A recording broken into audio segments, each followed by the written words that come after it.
You're never going to believe this story. Today's legend was rejected by labels 23 times.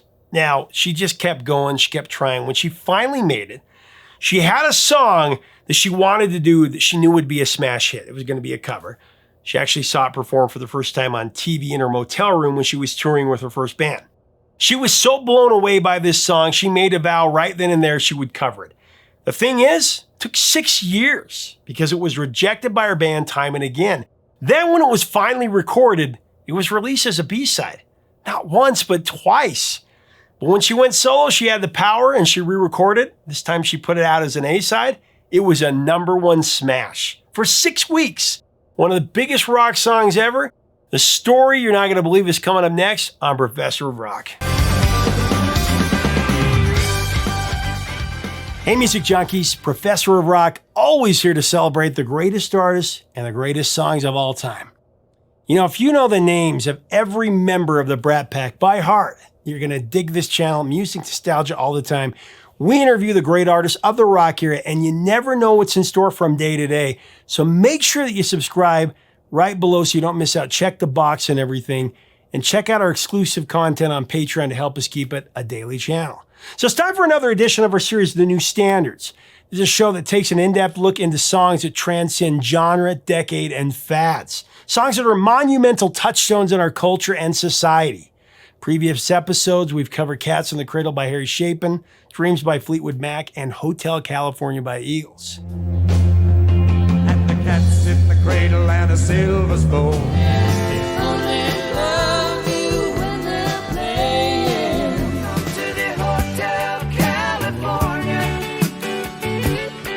But today, we're going to put another dime in the jukebox and celebrate one of the biggest #1 hits of the 80s, I Love Rock and Roll by Joan Jett.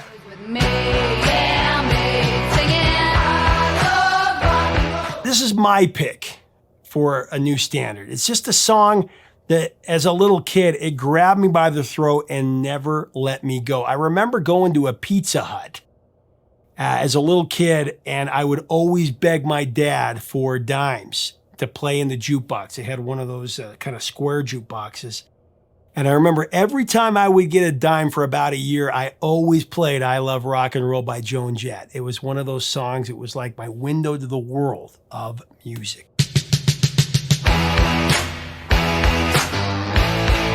Now, by the time Joan Jett assembled her backup band and re-recorded her massive breakout hit in 1981, she was already a music icon. I mean, at 15, Joan co-fronted the Runaways, one of the first all-female rock bands, and established a bad reputation for being an unabashed rebel, determined to crush the status quo. I don't give a damn for my reputation. Joan was rejected by record labels 23 times. Yeah, you heard me right, 23 times. Before taking the do-it-yourself approach and earned the titles Queen of Rock and Roll and Godmother of Punk. Never said I wanted to improve my station. In 1976, Joni, as she's affectionately called, she was in the United Kingdom during a European leg of touring with the Runaways. Kicking it in her London hotel room to pass the time, she watched an episode of the TV series Arrows, which was a show formatted for teens back in the 70s featuring live music performances. The series was named after the London-based band The Arrows, and on that particular episode, The Arrows performed their single, I Love Rock and Roll.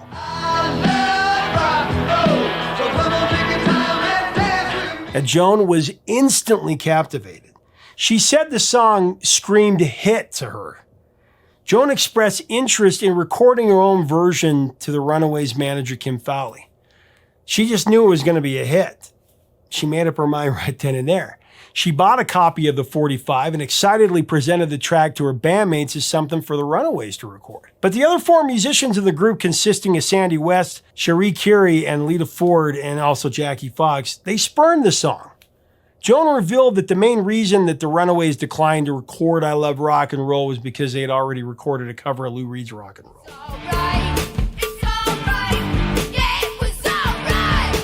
So the idea of recording another song with rock and roll in the title would sound repetitive to everybody, including Joan's bandmates.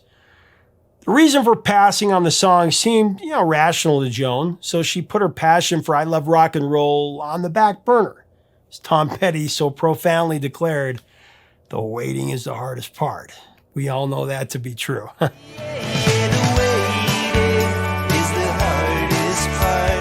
And in this instance, waiting to act on her instincts to record I Love Rock and Roll would indeed prove to be well worth the wait for Joan Jett.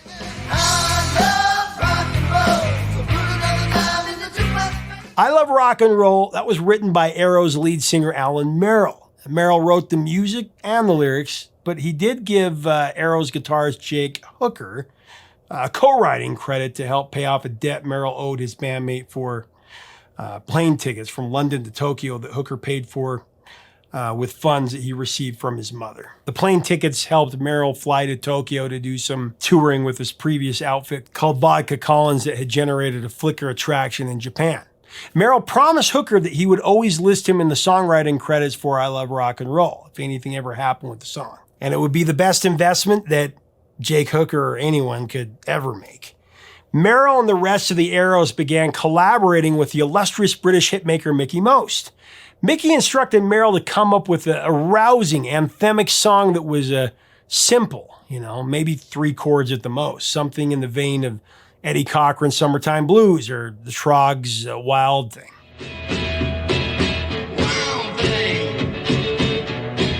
With that criteria in mind, though, Merrill was inspired to write I Love Rock and Roll. This was in the summer of '74.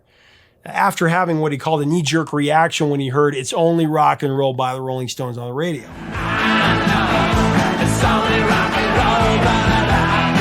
When he listened to the Rolling Stones top 10 hit, he remembered feeling a little disgruntled by Jagger's chorus and thinking, what do you mean it's only rock and roll, but I like it? I love rock and roll. That emphatic statement got the ball rolling, as it would. Merrill's composition began with the infectious chorus that we all know so well.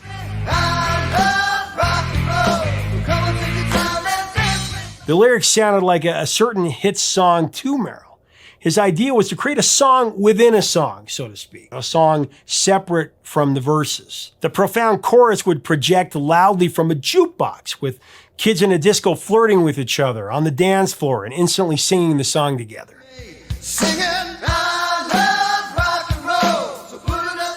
It was precisely what Mickie Most had asked for. Now, from the outset, it seemed like I Love Rock and Roll had what it took to be a runaway hit.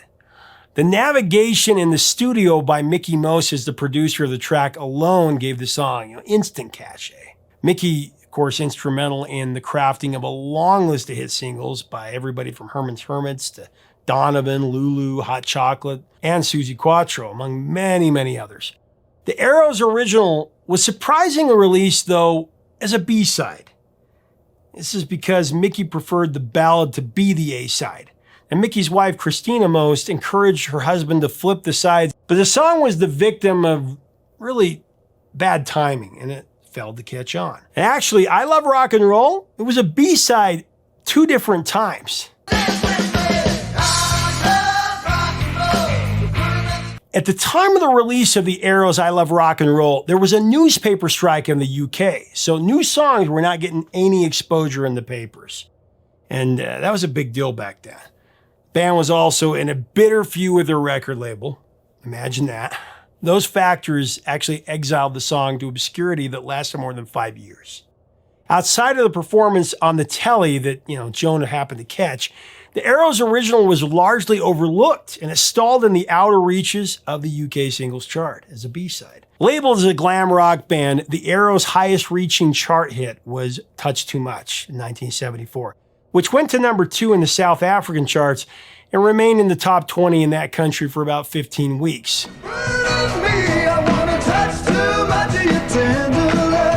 The band's only US TV appearance was on Don Kirshner's rock concert in February of 1975.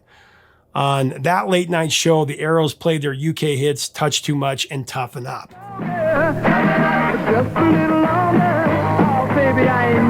It took years to come to fruition, but just as he imagined, Alan Merrill's anthemic chorus was destined for eternal fame in pop culture. I Love Rock and Roll put another dime in the jukebox, baby.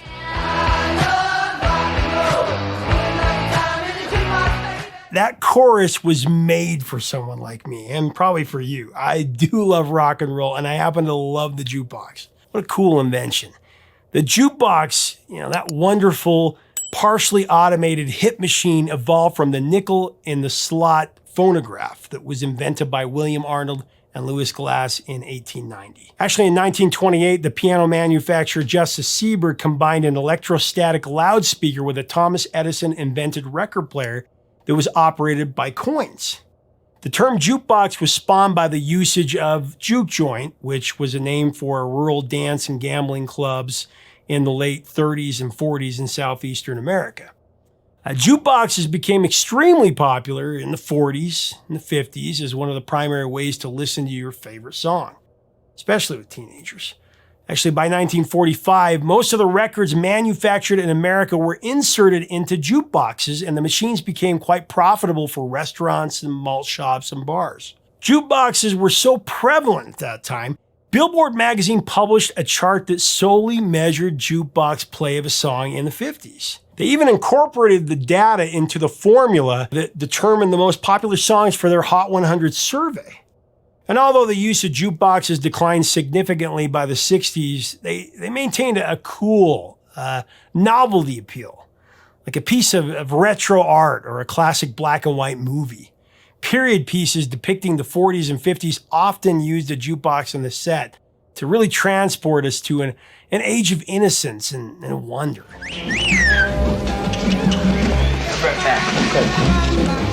I remember when I interviewed Rick Springfield, he had the coolest jukebox, and I got one right after that. Actually, I have 3 jukeboxes now, one from the 50s and the 70s and the 80s. Joan Jett got her chance to do her own interpretation of I Love Rock and Roll in 1979.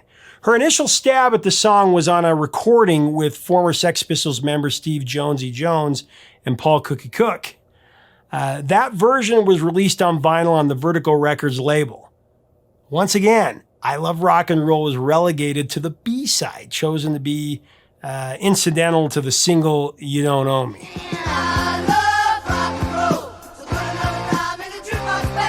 After an exhaustive search for players to comprise her backup band, the Blackhearts, in 1981, re-recorded I Love Rock and Roll as the title track and lead single for her second solo album.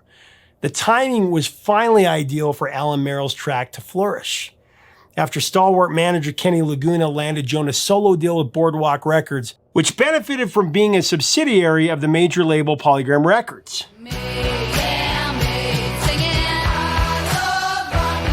Yet I have to say, in my opinion, Kenny Laguna is a shining example of what an artist manager should be. Zealously and vigilantly working to further the artist's interest no matter how impossible that it may seem. Laguna believed so valiantly in Joan, he even put up his own money to underwrite the making of her first solo album. Talked to so many people about why some artists flourish and some don't, and really the difference between having a successful career and being tossed by the wayside is having dedicated management. And Laguna was exactly what Joan needed to be successful.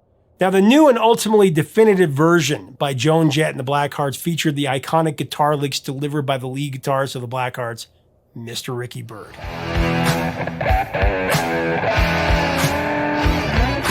Ricky, along with bassist Gary Ryan and drummer Lee Crystal, provided backing vocals for Joan on the track. Oh, so good.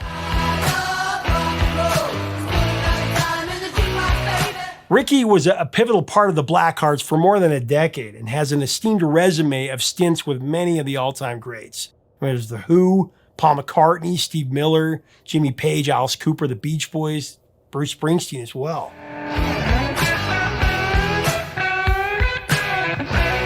I Love Rock and Roll by Joan Jett and the Blackhearts was a brush fire smash, reaching number 1 in nearly every country that conducted a pop music chart around the world.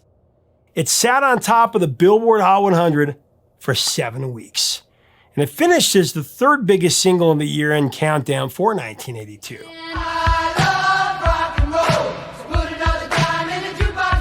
Let's go back to the top 5 singles of 1982.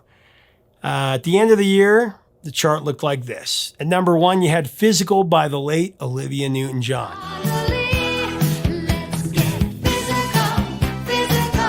Number 2, Survivor's theme from Rocky III, Eye of the Tiger.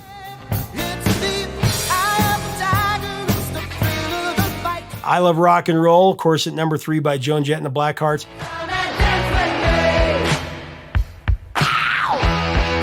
Ebony and Ivory by the superstar duo of Stevie Wonder and Paul McCartney was at number 4. Ebony and Ivory. And at number 5 was Centerfold by the Jay Giles Band.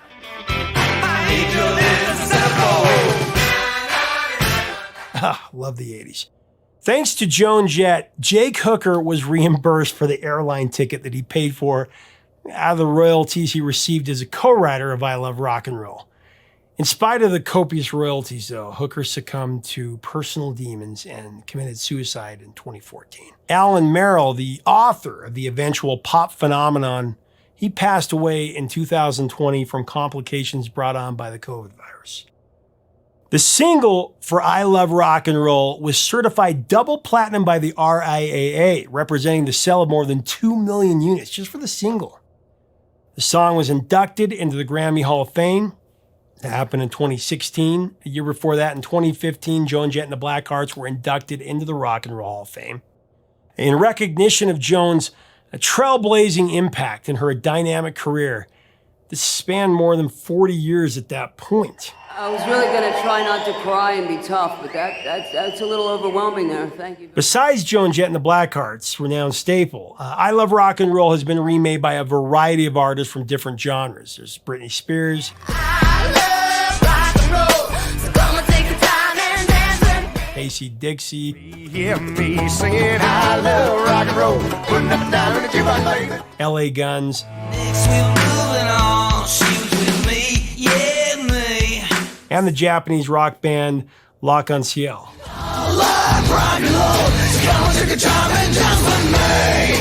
And of course, you can't forget Weird Al's parody, I Love Rocky Road. I know what I need, baby. I love Rocky Road. And by the time Joan Jett and the Blackhearts recorded I Love Rock and Roll in 81 and it was released, a dime would not buy you a play on a jukebox. Actually, in my little small town it did, but in most cities it didn't. It was at least a quarter in the 80s, and the more modern machines that came later on as years went by only accepted paper currency. Now, in spite of the depreciated value of a dime, Joan did stay true to the original Alan Merrill lyric. Put another dime in the jukebox, baby, because it just sounded so good. I mean, it didn't make sense to mess with pop perfection.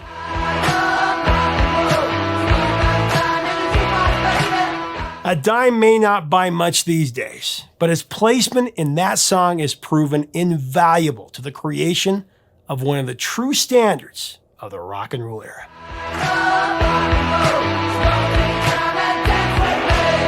Hey, thanks so much for watching. Leave us a comment about this amazing song, I Love Rock and Roll, and Joan Jett and the Blackhearts. What do you remember about jukeboxes when you went to restaurants or arcades or whatever? What was the first song you played on a jukebox when you went in? I want to have a great discussion about this.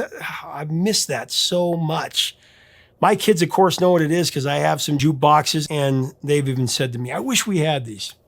Let's talk about it in the comments. If you like this content, we do invite you to subscribe below. Make sure to let us know what you think of the content below. Till next time, 3 chords and the truth, my friends.